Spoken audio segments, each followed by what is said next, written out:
Good evening. Just checking if I am live. Are you able to hear me and see me? At this stage I am thinking it's no, because I can't hear the popcorn sounds. Can I just get a quick confirmation that you can hear me and you can see me? Oh, okay, I can hear the sound. I am assuming yes, you can hear me and you can see me.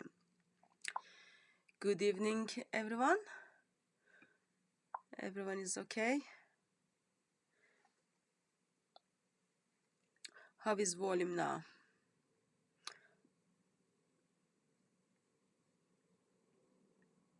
I am assuming volume is better now since I made the volume up.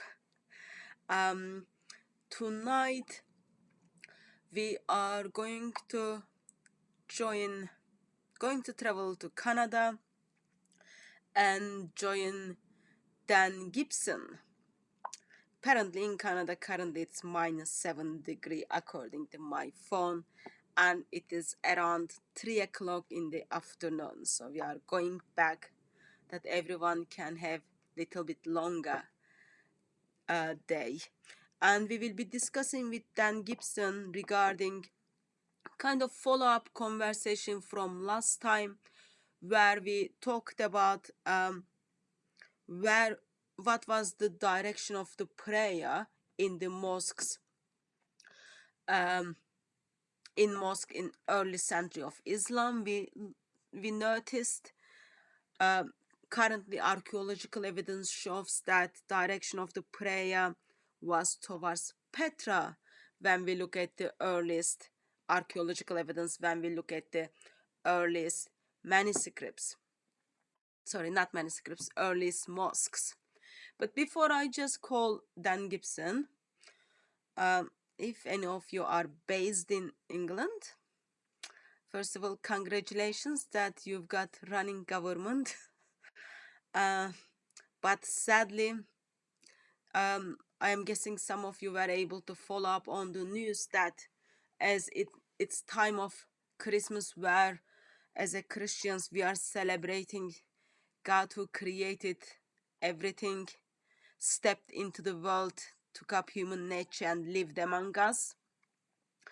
In some schools, as they play the Christmas story, I'm sure you heard that people are not happy in the Christmas stories and even in the Christmas songs to use the identify Jesus as Lord Jesus. It was on the news today that apparently in a school, primary school, where children were told instead of saying little Lord Jesus, Lord will be replaced with little boy Jesus, baby boy Jesus. I think it's just sad. It is sad, and as a Christian, we have a responsibility to speak up when people intentionally abuse and destroy name of God. So that's, those of you who follow the news, please bring your voice up. That is not acceptable. And the reason they are taking the phrase Lord out, because there are the people who do not go to watch the Christmas story, or they don't go and listen carol songs because they are from different religions background. I'm sure you can guess which religion is that. Therefore, schools are trying to build bridges. Easy way to build a bridge, you just get rid of the name of Jesus, you get rid of the title of Jesus.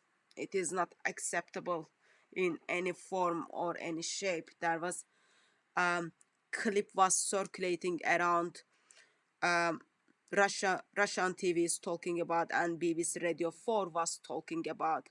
So please, those of you who kind of passionate about Christ, who love Christ, please, please, please do speak up for it. Anyway, that was the sad news of the day. And then another sad news of the day is it seems my dog is in hunger strike. So she hasn't been eating for a couple of days. And wet things, she's emotionally not very good. Anyway, let me just call Dan Gibson and then we have proper conversation instead of doing chit chat. So those of you who are in chat, remember our topic is follow-up of the conversation regarding the earliest Islamic Qiblas.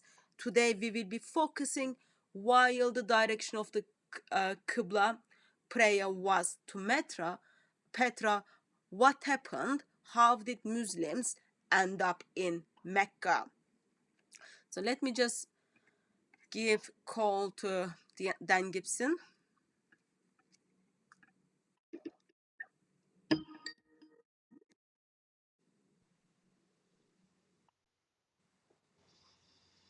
Hello. Hello. Peace of Christ be with you. Oh, it's nice to meet you too. How are you? I am actually fine. I was just, can I get a permission that you are happy to record it in this live stream? Yes, you can put this on the internet and you can live stream it. Thank you. I was just checking the weather, and according to my phone, it is -7 in Canada. Is that correct? Yes, it's a lovely warm day. It's a warm day. Great, Yes. great, great. If you had said -30, then it would have been a cold day. Okay, it's good. It's warm day, so it's your spring probably. Well, it's not spring. It'll be like this for many months. Okay, okay. And how are you doing, Dan? How have you been since last couple of weeks? Oh, I've been fine. And you, how are you doing? By God's grace, I am good, thank you. Okay. Um, if that's okay with you, I wanted to have a follow-up conversation regarding what we discussed in our last live stream. We talked about in somehow earliest when we look at the earliest mosques, we see the direction of the prayer is towards Petra, That's correct. and we didn't have any archaeological evidence based in Mecca in 7th century. Yeah, that's in about the first 70 years of Islam. Okay. I did have an email. A brother was asking if Muslims were praying towards Petra, is that means Muhammad based in Petra? Was Muhammad based in Petra? What do you think about that? That is correct. From that, I would understand that Muhammad was born and raised in Petra, and it was in Petra where the cave was, where he got his vision, where he understood that something was being revealed to him. It was in Petra where he had the persecution, and it was from Petra that people set off. They went down to Aqaba and took a boat to Ethiopia. Then they returned back to Petra, and then later from Petra they had the emigration to Medina, and that's where he set up the government. And then the final battle was north, if you remember, went up to Muta where they had a fight, and then down to Petra, which was only about 60, 70 miles away, where he took the holy city. So it all took place in Petra. That's what we can understand from the Qibla direction. And when we go there, everything seems to fit. So from Petra to Medina for the Hijrah, that's Yes. like very, very long journey. It's not so bad. You can do it in 6 or 7, maybe a week if you don't go too fast. So it is longer than what we were told about Mecca and Saudi Arabia, but people were going back and forth. There was a road going back and forth. There are stopping places along the way. Sorry, how long did you say will it take to take? Well, I would have to get out Approximately and do my calculation. My guess is about 9 days. 9 days. Wow. Okay. Okay. So what do you think? While, let's say, headquarter of Islam or birthplace of Islam was Petra, but in somehow Muslims today end up in Mecca with black stone, with Kaaba, with all Zamzam water, all those kind of things. So what happened in somehow everything moved to Mecca? Okay, we have good records, and we have people like Al Tabri, you can see behind me. We have Bukhari, who gave us hadiths, but these historians worked out sort of what happened each year. One of the problems we have is that Petra had a different name at the time. Petra was the name given to that place by the Western people. It was, and so we have records that Petra was known by many different names. One of them is the mother of all settlements. It was another ancient historian writing said that it was actually called Mecca. So I believe there was a first Mecca and a second Mecca, both of them names used for both places. This is why it's confusing when we read history, because it says Mecca and it's a correct word. It is Mecca, but which Mecca are you talking about? Now, if you remember in Islamic history, and one of the problems we have is people do not know their history very well, so their expectations are different. So my first question is, where were the majority of Muslims at that time, at around 70 years after Islam began? The Muslims were divided up all over the place. The majority of the rulers, the caliph and all the people of the court and all the important families, they were living in Damascus. Yeah. So we have people in Damascus. We have the people who didn't leave Medina. So we have the rest of the people living in Medina. And then where were the armies? The armies were in North Africa. There were armies over in entering into Asia, like in Afghanistan and these places. And there were also armies that were pressing up against Constantinople and to the north to the Byzantines. So you have three armies who are far away. You have people in Medina. You have the center of everything in Damascus. So who is left in the holy city? Because remember, Muhammad, when he moved to Medina, everybody moved to Medina with him. He didn't leave anybody in the holy city. He left with everybody in the Hijrah. So when he returned back with his army, they took the city and then they moved on. There was people would go there for pilgrimage. There were some people there to maintain, the pilgrimage that was happening, but there wasn't a lot. There wasn't a big number of people in the holy city at that time. So um, when the caliph moved to Damascus and said he was going to set up the government there, the people in the holy city, which I believe was Petra, the first Mecca, they were upset because really the center of Islam should be either Medina or it should be the holy city, which was Mecca. And so they were upset. And the people there decided, let's make our leader the caliph. So they declared that Ibn Zubair was the caliph. When they did that, we had the second civil war. The first civil war was between the people following Ali and the people following so this was the Sunni Shia split. So Yeah. this is just following on. We're into the second civil war, and now you're having people who are declaring themselves separate, and the new caliph is in the holy city. I believe that took place in Petra, and this is where they declared this. And so the government from Damascus, they decided to send down an army. And if you read the historians, you will see the times it took for the army to come and the time for the army to go back and to send messengers. It fits Petra, which is much, much closer than it would have Mecca, which is south of Medina. So that was a very long ways away from the people up in Damascus. So the setting is in the middle of a war. And in the middle of that war, you have the Muslim people are spread out all over the place. So I just wanted to get that part in, that we're Yeah. in the middle of a war. So What happened, and when we is are the sorry? told this by When the is the historians, when is the that date? What is the date for this? this war goes over about 8 or 9 year period. Okay. So we're talking about 65, 66 after the Hijrah Yeah. is about when this started. Yeah. Actually, no, earlier. So Ibn Zubair, he creates some problems. I've got a timeline beside me. So he declares himself Caliph. This would be about 64, 63 600. after the Hijrah.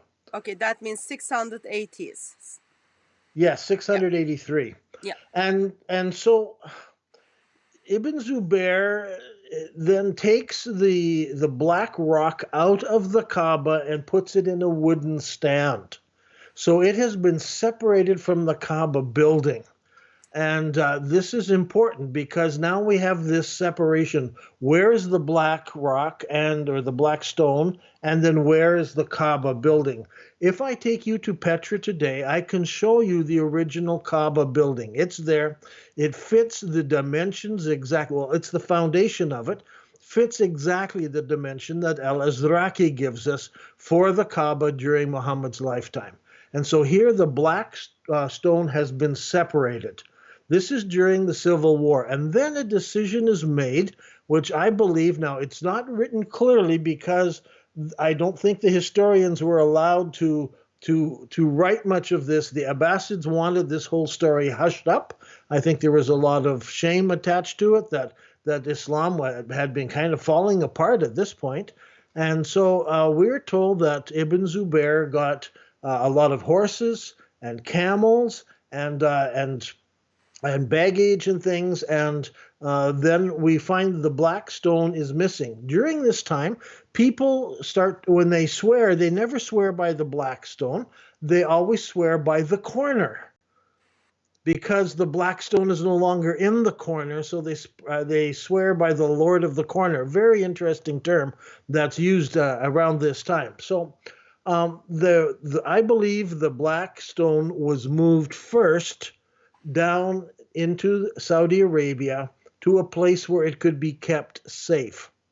Now, because the armies are coming, and I think Ibn Zubair was afraid he might lose or he might have to run away from the holy city and fight somewhere else. He wanted that black stone to have possession of that. So he moved it down. Now, what were they looking for?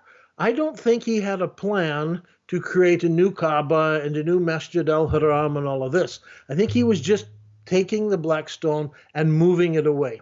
It was a small move. I don't think it was a big move. I doubt there were more than 30, 40 people who moved. Maybe there were more, but my guess is that there's just enough people to accompany that stone and protect it, because I'm sure there would be tribes in different places who would love to get a hold of it and own it and so forth. So you had to have enough people to protect it, and they moved it down into Saudi Arabia.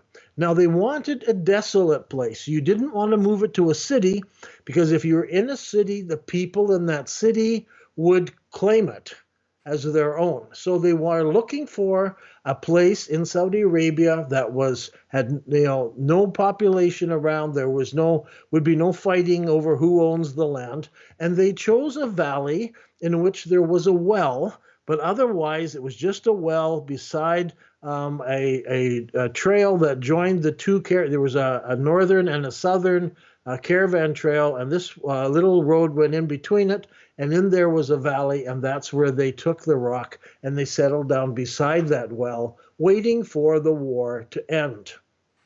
So it was a safe place. People down there were not loyal to Damascus, and so they could move the rock down. Now, imagine, what would happen, and you can jump in anytime and interrupt me. Yeah, But I've I got don't. some Okay, questions. go ahead. So I'll just kind of try to break it down. So, headquarter of Islam is Petra in the time of No, in No, the it's time of Medina. Muhammad. It's always been Medina. That's the headquarters. That's No, where Muhammad lived. no, in the first, like The before he the does the hijrah. founding place. Yeah, Yes, the okay, founding founding place. place. Okay, sorry. Yes, Founding place of Islam before hijrah is Petra. that's correct. Around 620s, Muhammad does hijrah to Medina, and then he takes all of his people. They move That's to right. Medina. That's where it becomes headquarter of Islam, That's right. Medina. And then majority of Muslims after the death of Muhammad, we've got Muslims mainly based in Damascus. One of the places. Yeah. And then we've got Muslims in Medina, and then wars are taking place.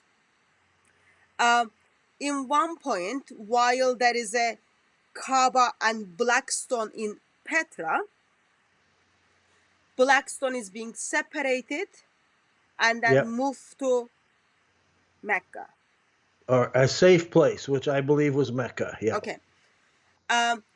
So Blackstone is like something very, very small. It is not very big. No, you could one man can carry it. Okay.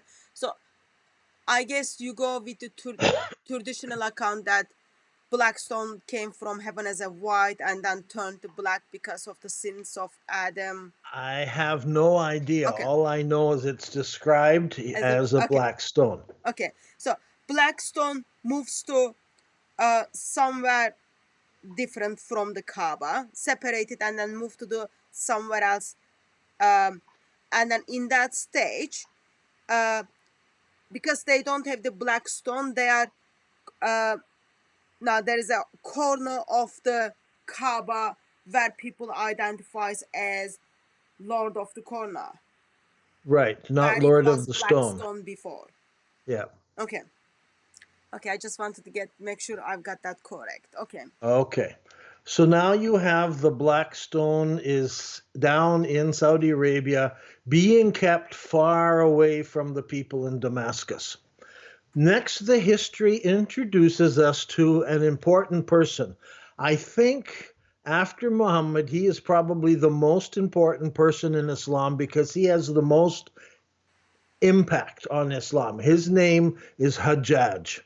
And he was born in Medina. He later went to Damascus. He became part of the bodyguard of the Caliph, and then he became a general, and the Caliph used him as a general, and later he became the son-in-law of one of the Caliphs later on. So he was in a very powerful position. And Hajjaj was sent down to the holy city, which I believe was Petra, where he was to attack and he was to defeat Ibn Zubair. Hajjaj showed up and he was told, don't attack Masjid al-Haram. Don't kill people in the sacred area. But when he got there, he saw the situation. He asked the Caliph, I'm going to have to fight. And so the Caliph gave him permission. He came in. People were killed in Masjid al-Haram, in the holy area. And there was all kinds of fighting. At one time, he set up a trebuchet, that's a big like catapult throwing stones in, and he smashed the Kaaba building all to pieces. So now we have the destruction of the Kaaba building. We also have the burning of the covering over the Kaaba building and whatever else was around it. So it's smashed with catapults and it is burned. So as far as Muslims are thinking, I think at this point, the black stone is way far away. The Kaaba structure has been destroyed in the war. So Hajjaj finishes the war. He then goes down to Medina. He goes around to wherever he can find any supporters of these rebels, and he's killing them, but he never makes it down to Mecca in Saudi Arabia. So he goes to Medina, and then he has to go over to Kufa and so forth. And later he's made the whatever you call him, a government overseer over the entire eastern half of the Islamic Empire. So half of the Islamic Empire he is in control of. Yeah. And so he's a very powerful person. So who's down in Mecca? And how do they survive? I'm sure they took some money with them. but because they would have to buy supplies, but eventually they would run out of money. So how could they earn their income? Now, around Mecca, and this we're going to have to go at least 100 kilometers away before we find agriculture, where they would be growing food and so forth. And so this is in Al Hada and other places out beyond that.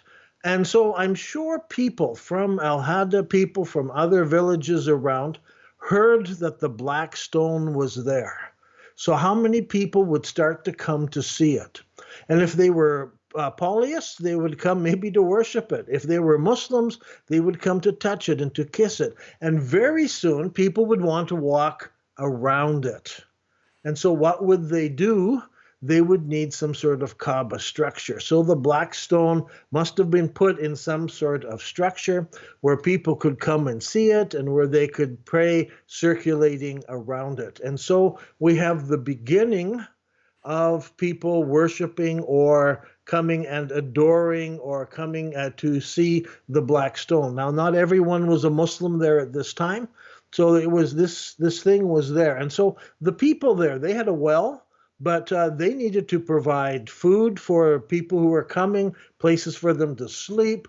And so suddenly this pilgrimage business begins quite early on. And it is a business because you have to house and feed and look after, and people need the white robe so they can be there in a cleansing and so forth. So I believe that all of this developed in Mecca in Saudi Arabia over the next 8 years. I'm going to say 8 years because we have a date that we can use to fix some of these things on. But remember, the black stone is there. The fighting has been taking up. Then Petra the Kaaba has been destroyed by the trebuchet and by the fire, and the war has finished, and people have been killed. So this rock has been left down in Saudi Arabia, and I think nobody knows what to do with it at this point. The Caliph doesn't make any decision. He does not move it. He doesn't do anything. I think it's one of those difficult things. Just leave it there. And so once that Caliph died, another one came along, and he died within a few weeks or so. And so another one came along, and eventually it was Walid the First who needed to make a decision. But Hajjaj, he changed things, and we've talked a bit about Hajjaj, I think, in the past. I got to pull up my notes here. But let me bring up. Jump in. Yeah, let me bring up a question from chat. Okay. I'll put the question on the screen as well. How did whoever told them to abandon Petra, explaining to Muslims who prayed in that direction for years to now, pray towards Mecca? Okay, we say they prayed for years. How many years did they pray there? Because the official records tell us they originally prayed to Jerusalem before. So remember, this is only 70 years after the death of Muhammad. Yeah. Or maybe even 65 years when this changed. It took place during that war. We can see that suddenly Petra's gone and Mecca is coming up. So we can see the switch taking place. And where are the people? Okay, the people who memorized the Quran in the early days, Battle of Yamama, many people died. Yeah. Many of the other leaders were leading the army.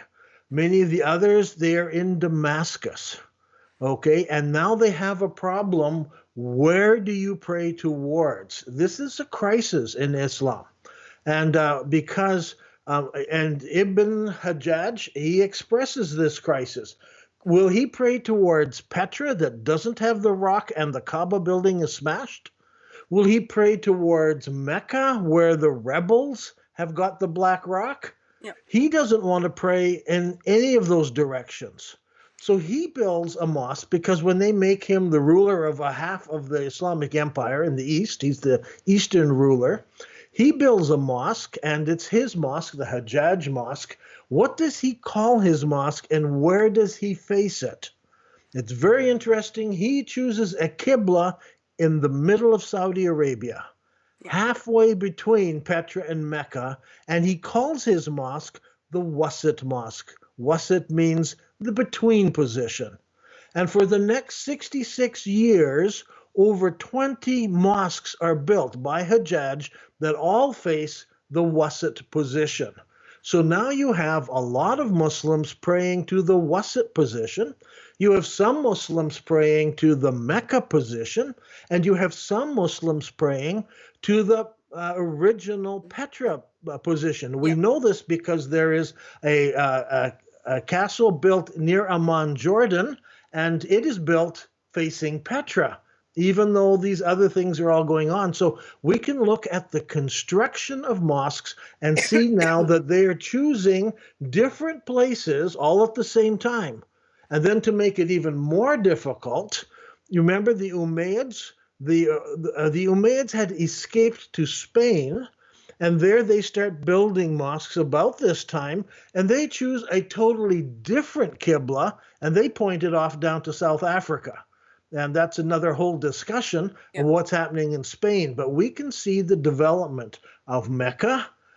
We can first of all see the development of Petra, and then suddenly we see the Wasat Qibla, we see the Mecca Qibla, and we see the African Qibla. So we have four different Qiblas all happening when Caliph Walid was there. And so this was a huge problem. We can see this in the archaeology, and we can also read about this in the histories that they're talking about this problem. So one year, it says there were four different pilgrimages, Just a all at the same time. Okay, go ahead. question from the listeners. Yep. What was the job of Blackstone or the role of Blackstone when it was in Kaaba? I can't tell you too much about it. I just know that it was in the side of the Kaaba building. And I know that today when people pray and those prayers go back, they often face the Kaaba, especially during the pilgrimage, and speak to it in almost as if they're talking to God, but they're facing the Kaaba. So I am not a historian of religion in Islam, so I can't go back and maybe pull something out. I just know it was part of the whole part of the religious activity that they did, especially at the pilgrimage. Now, what role did the Black Stone? I think this was a problem that Walid faced. Do we face the Kaaba? Do we face the city? Or do we face the Black Stone? This was a problem. And I think Islam was in crisis over this. And today, Blackstone is kind of plays the role of intercessors in the life of Muslims as they kiss the Blackstone in the intention that their sins will be erased, as well as Blackstone is going to intercede for those who kissed it. Just side information for those of you who are asking. Right. Although remember, there are Shias, there are Sunnis, there are Sufis. I mean, you can go down there, and every one of them have a slightly different view of the stone and of what is happening. So, and today we have modern Muslims who are developing new theologies, maybe saying, "Oh, it's the Quran only. We don't accept any hadiths," and so they will look at it differently. Okay. The view I represent, that's the Sunni Muslim view. So you can't use that to Quran only Muslims or Shiites. Okay, so now we've got 4 different Qibla, and people are praying these 4 directions at the same timeline. That's right. That doesn't look very good at all. It doesn't. So Walid he's allowed this to happen. He's the Caliph Walid the First, and so later historians, writing only 100 years later, they say Walid made the big mistake when he allowed the between Qibla, the Wasat Qibla, because when he did that, that allowed everybody to sort of have their own Qibla and or own direction to pray. So it's not until after this that we find that the Abbasid Caliph then chooses Mecca as the correct place. And he goes to Mecca and they build the Kaaba building in Mecca in Saudi Arabia. And So so that how does he? happens in 78 after the Hijrah. So So how does he make that decision? we can date that date. That's an important date. It's a Yeah. very important date to peg everything on. Because near Mecca in Saudi Arabia, about 60 kilometers away, somebody went up into the mountains, some shepherd there, and he wrote on the side of the mountain. And he started out by saying, "There is no God but God." He gives the Shahada, and he mentions the name of Muhammad. So we have Muhammad mentioned in the Shahada in 78 after the Hijrah. So some people come along and say, there was no Muhammad. I don't understand how we can find an early inscription with Muhammad's name in it and a Shahada. And in that inscription, it says it was dated to the year 78 after the Hijrah, the year that Masjid al-Haram was constructed. So that's 700, year 700. Let me Approximate. go pull mine Approximate. up here in my timeline. Approximate. 78 is 697, yeah, 697. Okay. or 698 because they don't line up approximately. Yeah. So here we have clearly dated the name of Muhammad. We have clearly dated that Masjid al-Haram was built in Mecca in Saudi Arabia. And that fits the timeline just about right. The black stone would have been there Yeah. maybe 7, 8 years. We don't know exactly when it was moved because it was during the war. And now they've decided we're going to actually build the Kaaba, put a wall around it. We're going to. And now you read some interesting things in Islamic history. For instance, one of the caliphs decided to take the Hijr. This is the wall that originally went all around the Kaaba building, and to attach it to the Kaaba. And so that's where you get that round curved wall Yeah. attached to the Kaaba. Before that, it was not attached to the Kaaba, but we see that today, and that happens after this time.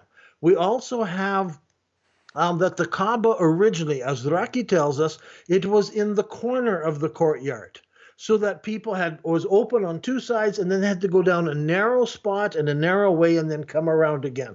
And even tells us which corners were narrow and so forth. So we have this description. Now we have a description that the caliphs who had gone and seen other places decided that they needed to tear down the wall in the Kaaba, and they needed to make it into a great wide area so people could circulate all around it and a great open area. So that's what you see in Mecca and Saudi Arabia. Interestingly, when you go to the city of Petra and see the original Kaaba, it's still sitting in the corner of the courtyard.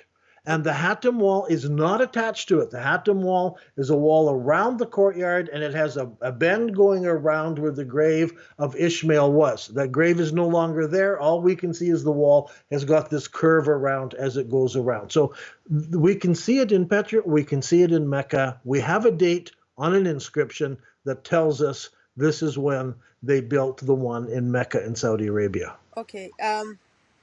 So we've got Shahada 698, which tells us Kaaba is built in Mecca, which is approximately 60 kilometers outside of Mecca. Right. I have two questions. First one is doesn't look very right. Question doesn't look very right, but I'll read it to you. So if Allah changed the direction of the prayer from Jerusalem to Petra, why then Allah change it to Mecca? That's a question. But Here's my question. Did Allah change the direction of prayer to Mecca?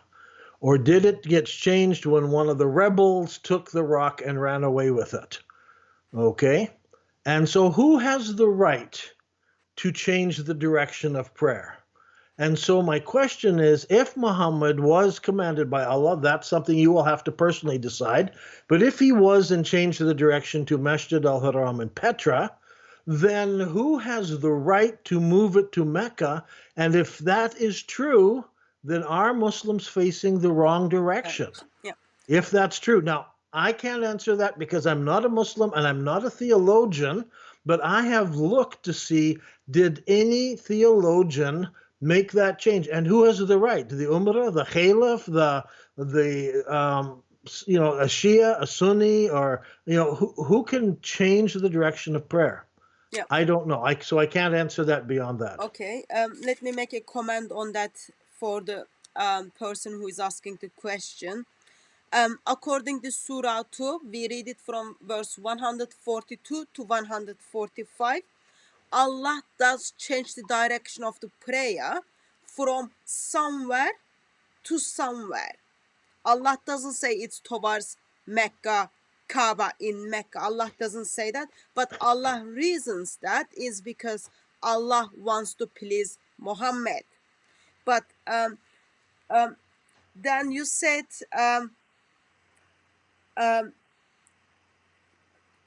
Mecca was decided just before 700s, and then that become the direction of the prayer. So what do we know, what were the criteria is? Like, why did they choose Mecca? Why it is like, is that because it was outside of every settlement? Why it is Mecca, not Medina?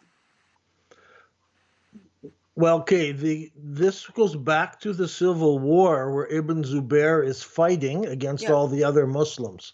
So if he took the rock to Medina, Medina would claim it and he would lose it. He needed to take the rock to somewhere where there wasn't any political or military force.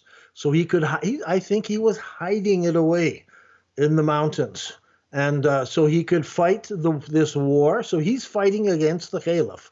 Yeah. So these are Muslims fighting Muslims, and one of them grabs the black rock and runs away with it and says, "You can't have it." And he hides it. Nobody knows where it is, and this war continues.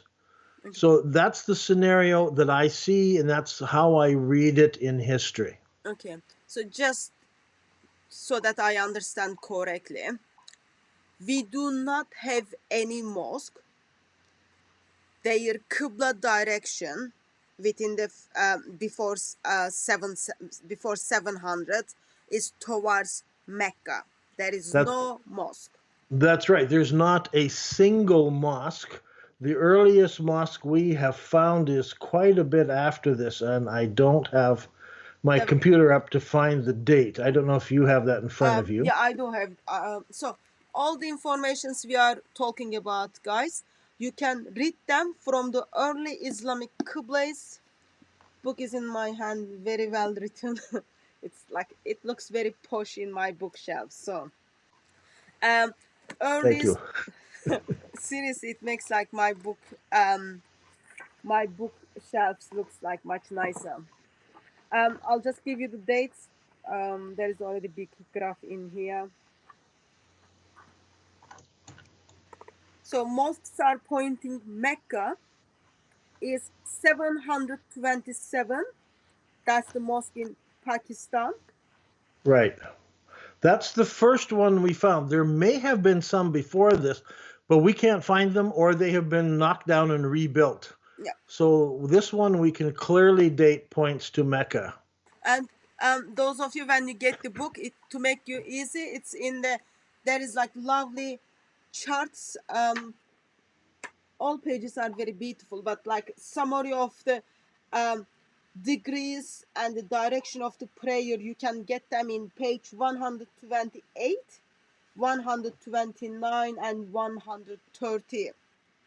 And also the story which we talked about, how Blackstone moved from one place to other place, all the wars, you can read them in the book as well. It is very well detailed, and it is very easy to understand, so you don't need that much huge study for you to just being able to understand the basics. So it's like very easy for everyone to learn it, use it, and question it.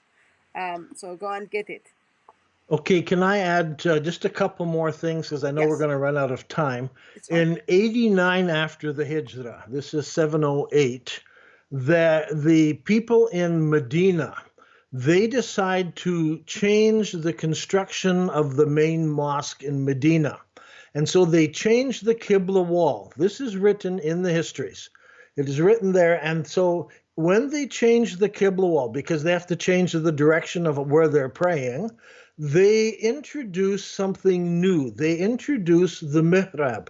That's that round curve at the front of every mosque, which indicates the direction of prayer. They did that so that because before that, the Qibla wall was flat, and sometimes it would have something written on it or a design. You knew that was the Qibla wall. This is the first time the mihrab has been introduced.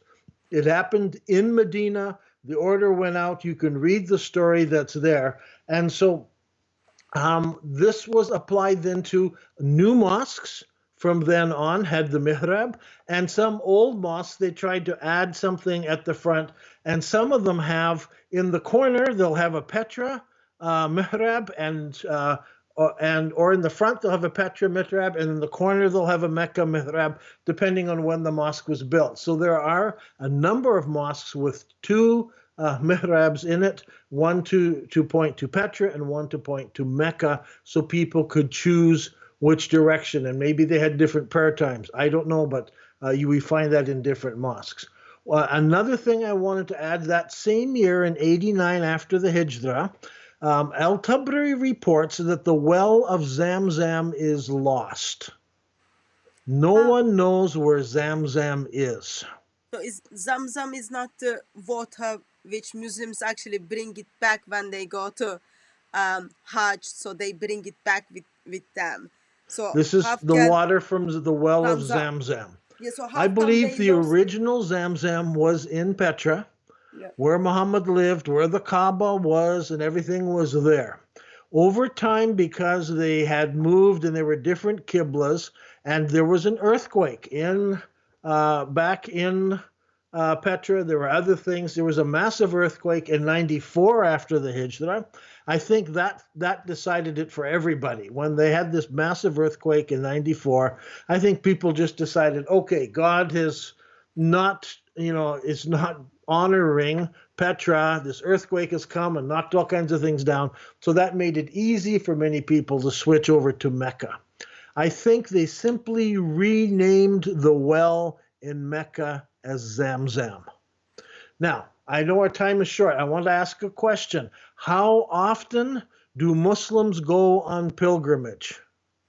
Um, Especially back in those days when you couldn't get on a plane, there were no trains, there were no cars. It was a large journey, a very difficult thing. How often did they go? uh, Once in their lifetime. yeah, that's something they need to do. If it is possible, they need to go once in their lifetime. Today, some Muslims So are privileged to go a couple of times. right. Although Saudi Arabia is limiting how many times that Saudis can go. But the point here is that if you had never been on a pilgrimage before and now you went to Mecca, you were not complaining because you had nothing to compare it with. And so for about 8 or 9 years, there are no hijras. I mean, there are no pilgrimages. Okay, and then eventually, when the Abbasid government says this is the one, and the Caliph goes down there and sets up the Kaaba, and they build the walls in 78 after the Hijrah, now people can go here for pilgrimage, and so that's where people begin to go to pilgrimage. Yeah. Now, you might argue and say, well, somebody must have complained. Somebody must have said this is not right. And if you read your Islamic history, you come across the Karmatian people who said pilgrimage to Mecca is wrong. They tried to stop people going to Mecca. At one point, they even went to Mecca and they killed a bunch of the pilgrims and stuffed them in the well there, saying this is a wrong thing to do. In fact, that didn't stop the pilgrimage. So the next year they went down and they took the black rock and stole it from there and took it over to Bahrain in an argument to saying, don't go to Mecca and Saudi Arabia. And they had that black rock for a number of years. Eventually, they were forced to return it, whether they paid money or not. But when it came back, it was broken into 7 pieces. So when you go to Mecca, if you're a Muslim and you see that black stone there and you see it's all in different pieces, that was from the people who were protesting against the black stone being in Mecca and the pilgrimage going to Mecca. It's in Islamic history. It's right where we would expect it to be Yeah. when people rose up in arms and said, don't go there. And so that's all in history. I know our time is limited, so I wanted to throw that in. Any Yeah. more questions? So Blackstone, what makes Kaaba Kaaba? That's like so you they couldn't steal anything else. It was very easy to steal or borrow without permission to Blackstone. Right. That's right. Okay. Let me just look at the questions.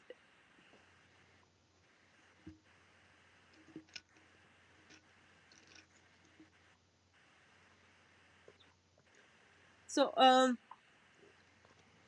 questions in the lines of, if the founded place of Islam is Petra, headquarter of Islam is Medina.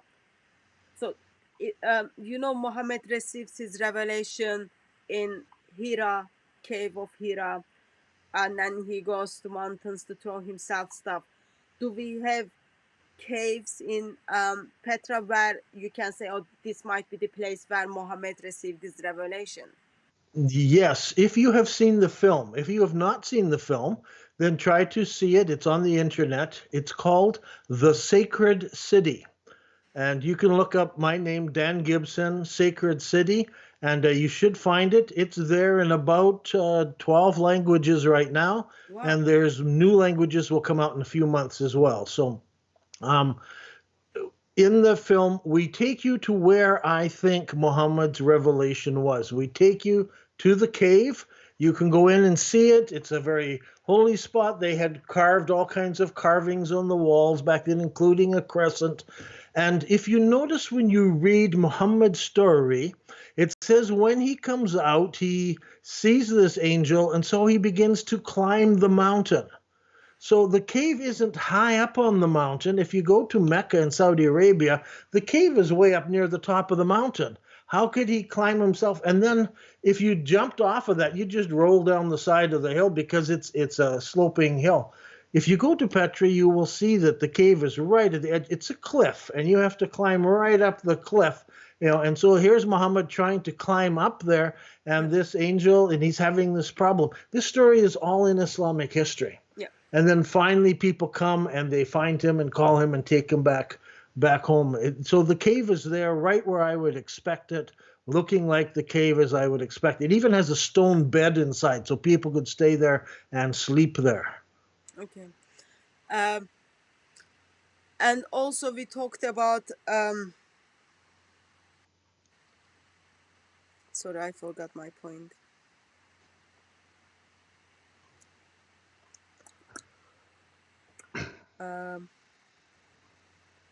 Sorry, I forgot what I was gonna say. Okay, I don't know if we have any more questions from people. Yeah, I read someone's question. I was gonna ask that, but I can't. My mind just went blank. That's easy to happen. So people are grateful for your work and they are saying thank you, all the things you put together. So currently, the mosques which we investigated within the first century of Islam, none of them are facing Mecca.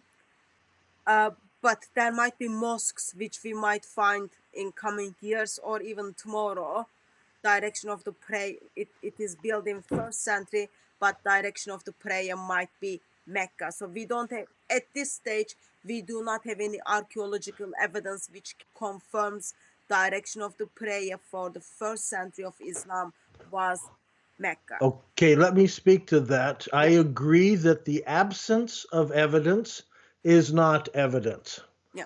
Okay, but I went onto the internet a number of years ago and have asked Muslims to go out and to look in their cities, look in their towns, check the old mosques. I have had hundreds and hundreds and hundreds of emails coming from people all over the world as they checked mosques. Yeah. And so we are still checking and looking. But if you look at on the database on the internet, I can no longer update the book. The book is cast in stone, but on the internet, we Yeah. keep adding new mosques. But even till this date, we have not been able to find a single mosque that faces Mecca in Saudi Arabia.